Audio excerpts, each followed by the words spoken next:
Hi guys, welcome back to Shana logs. உங்கள் அனைவருக்கும் வணக்கம்.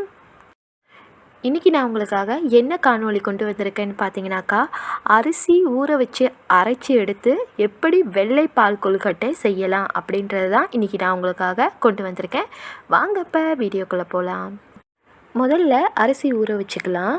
இந்த கப்பில் பார்த்திங்கன்னா நான் 1.5 கப் அரிசி எடுத்து 4 ஹவர்ஸ் முன்னாடியே ஊற வச்சுக்கிட்டேன். இந்த அரிசி பார்த்திங்கன்னா இப்போ நல்லா ஊறிடுச்சு. இதை இப்போ நம்ம வடிகட்டி எடுத்துக்கலாம். இந்த மாதிரி வடிகட்டி எடுத்ததுக்கு அப்புறமா ஒரு துணி மேலே அரிசியை போட்டு நல்லா அரிசியை காய வச்சுப்போம். அரிசி நல்லா காயணும். அந்த அளவுக்கு நம்ம காய வச்சுக்கலாம் ட்ராயாக. இப்போ பார்த்தீங்கன்னா ஒரு 4 ஹவர்ஸ் ஆயிடுச்சு. இது பாருங்கள், நல்லா அரிசி காஞ்சிருச்சு பாருங்கள். இந்த உடைச்சாலே உடையுது. இதை இப்போது இந்த மாதிரி மாவு பதத்துக்கு நம்ம அரைச்சி ஜலிச்சு எடுத்துக்கணும். அரைச்சிட்டோன்னே கண்டிப்பாக ஜலிச்சு எடுத்துக்கோங்க. அடுத்ததாக ஒரு ட்ரேக்கு இதை நம்ம ட்ரான்ஸ்ஃபர் பண்ணிக்கலாம். ஒரு ட்ரேக்கு ட்ரான்ஸ்ஃபர் பண்ணிவிட்டு ஒரு 15 மினிட்ஸ் இதை நம்ம வேக வச்சு எடுத்துக்கலாம். வேக வச்சுட்டு தான் பார்த்திங்கன்னா நம்ம இந்த கொழுக்கட்டை செய்யணும். அப்போ தான் அரிசி மாவு சாப்பிடும் போது நல்லா சாஃப்டாக கிடைக்கும். இங்கே பார்த்திங்கன்னா நான் தண்ணி கொதிக்க வச்சுக்கிட்டேன். இப்போது இந்த ட்ரேவை அதுக்குள்ளே வச்சுட்டு ஒரு 15 மினிட்ஸ் கழித்து பார்க்கலாம் எப்படி இருக்குன்னு சொல்லிவிட்டு. ஒரு 15 மினிட்ஸ் வந்தாலே சரியாக இருக்கும். இப்போ ஒரு 15 மினிட்ஸ் ஆயிடுச்சு. நான் எடுத்து காட்டுறேன் பாருங்கள். இங்கே பார்த்தீங்கன்னா மாவு ஓரளவுக்கு நல்லா வந்துருச்சு. மாவு வந்துட்டாக்கா அதோட வாசனை கூட வெளியே வரும்.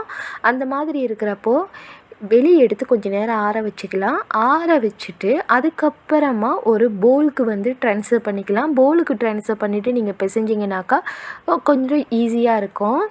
இப்போது இதில் பார்த்தீங்கன்னா நான் ஹாட் வாட்டர் தான் ஆட் பண்ணிக்கிட்டு இருக்கேன். ஹாட் வாட்டர் கொஞ்சம் கொஞ்சமாக சேர்த்துட்டு ஒரு ஸ்பெக்டலாக வச்சு அதை நல்லா நம்ம கிளறி விட்டுக்கலாம். சுட சுட இருக்கும், கையை யூஸ் பண்ணிடாதீங்க, ஸ்பெக்டலாக யூஸ் பண்ணுங்கள். இப்போ தண்ணி கம்மியாக இருக்கிறதுனால இன்னும் கொஞ்சம் தண்ணி ஆட் பண்ணிக்கலாம். நான் பார்த்திங்கன்னா தண்ணி ஆட் பண்ணிட்டேன். ஆட் பண்ணிவிட்டு நல்லா மிக்ஸ் பண்ணியிருக்கேன். இப்போ பார்த்திங்கன்னா எனக்கு தண்ணி சரியாக இருக்குது. இப்போ இதை நல்லா மிக்ஸ் பண்ணி விட்டதுக்கப்புறமா கொஞ்சம் சூடு ஆறிடும். சூடு ஆறிட்டோன்னே கை வச்சு டெஸ்ட் பண்ணி பாருங்கள் சூடு இருக்கா இல்லையான்னு சொல்லிட்டு. சூடு போயிடுச்சுன்னா நீங்கள் கை யூஸ் பண்ணிவிட்டு நல்லா மாவு பிசைஞ்சி விட்டுக்கோங்க. நல்ல மாவு ஒரு சரியான பதத்துக்கு வரணும். இங்கே பார்த்திங்கன்னா நான் நல்லா பிசைஞ்சி ஒரு பெரிய பாலுக்கு எடுத்துக்கிட்டேன். இந்த மாதிரி மாவு சாஃப்டாக இருக்கணும். இப்போது இதை சின்ன சின்ன உருண்டைகளாக நம்ம உருட்டிக்கலாம். இங்கே பார்த்திங்கன்னா நான் சின்னதாக தான் எடுத்திருக்கேன். மாவு இந்த சைஸே சரியாக இருக்கும். சின்ன சின்ன பால்ஸாக நீங்கள் உருட்டுனீங்கனாக்கா உங்களுக்கு வேக வைக்கும் போது பார்த்திங்கன்னா ரொம்ப ரொம்ப ஈஸியாக இருக்கும். பாலில் போட்டு வேக வைக்கும் போது உங்களுக்கு அந்த உருண்டை உடையாமல் அப்படியே ரவுண்ட் பால்ஸாக வரும். நீங்கள் மாவு மட்டும் சரியான பதத்துக்கு ஊற வச்சு அரைச்சி எடுத்து மாவை பிசைஞ்சி எடுத்துக்கிட்டிங்கனாக்கா உங்களுக்கு இந்த உருண்டை பார்த்திங்கன்னா வேக வைக்கும் போது கண்டிப்பாக உடையாது, சூப்பராக வரும். இப்போ பாருங்கள், நான் உருட்டி எடுத்துட்டேன். இதே மாதிரி எல்லா உருண்டையும் உருட்டி எடுத்துகிட்டு உங்கள்கிட்ட காட்டுறேன். இங்கே பார்த்தீங்கன்னா நான் உருண்டை அழகழகாக உருட்டி எடுத்துகிட்டு பாருங்கள். இந்த சின்ன சைஸில் இருந்தாலே போதும். அடுத்ததாக இப்போது நம்ம பால் பார்த்துடலாம். பால் பார்த்திங்கன்னா நான் 1 லிட்டர் பால் எடுத்திருக்கேன். 1/2 லிட்டர் தேங்காய் பால் எடுத்திருக்கேன். கொஞ்சமாக உப்பு சேர்த்துக்கலாம் இதில் அதுக்காக பார்த்திங்கன்னா கொஞ்சம் உப்பு, அப்புறம் ஏலக்காய் பார்த்திங்கன்னா ஒரு 4 ஏலக்காய் எடுத்து தட்டி வச்சுருக்கேன். அதுக்கப்புறமா சுகர் 8 கரண்டி சுகர் நான் எடுத்திருக்கேன்.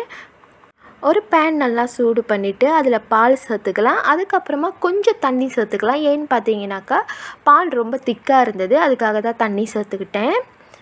இப்போ எடுத்து வச்சுருக்கிற இந்த ஏலக்காவும் உப்பு கொஞ்சமாக பிஞ்ச் ஆஃப் சால்ட்டு சேர்த்துட்டு நல்லா மிக்ஸ் பண்ணி விட்டுக்குவோம்.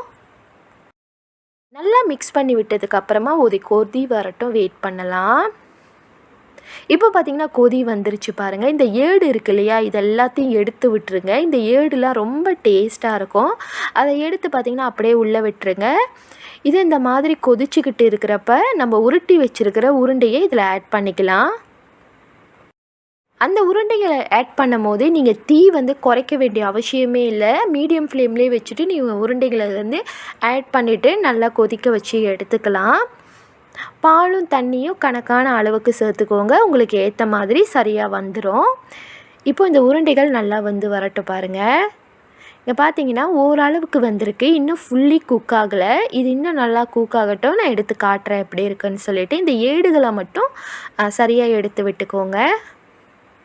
இப்போது இது நல்லா வேக ஆரம்பிச்சிருச்சு. இதில் நம்ம சுகர் வந்து ஆட் பண்ணிக்கலாம். நான் வந்து பார்த்தீங்கன்னாக்கா 8 டேபிள் ஸ்பூன் சுகர் வந்து ஆட் பண்ணியிருக்கேன். நீங்கள் வந்து உங்களுக்கு ஏற்ற சுகர் லெவலுக்கு வந்து சுகரை ஆட் பண்ணிக்கோங்க.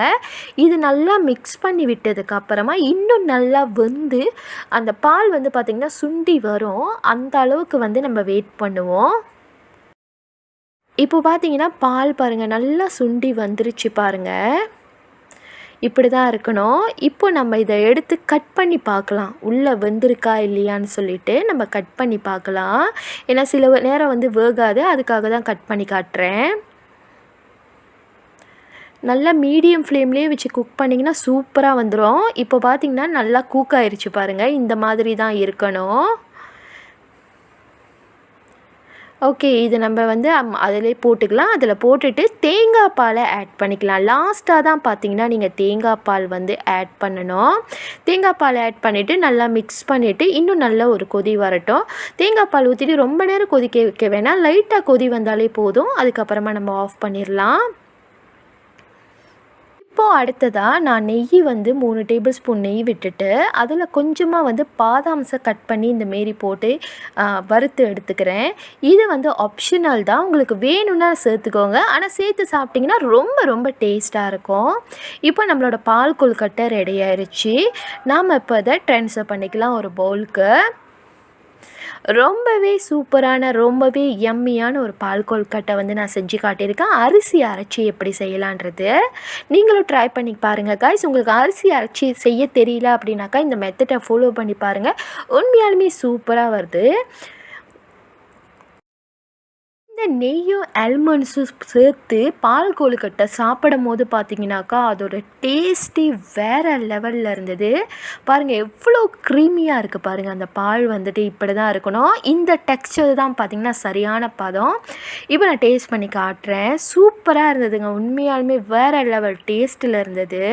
எனக்கு ரொம்பவே பிடிச்சிருந்தது. இது மாதிரி நீங்கள் ட்ரை பண்ணாதவங்களாக இருந்தால் கண்டிப்பாக ட்ரை பண்ணி பாருங்கள் காய்ஸ்.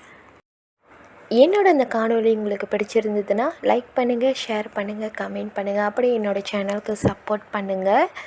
நாளைக்கு மறுபடியும் ஒரு சூப்பரான காணொளியில் வந்து உங்களை சந்திக்கிறேன். அது வரைக்கும் உங்களிடமிருந்து உங்கள் Shana logs. Bye bye and take care guys. Love you all.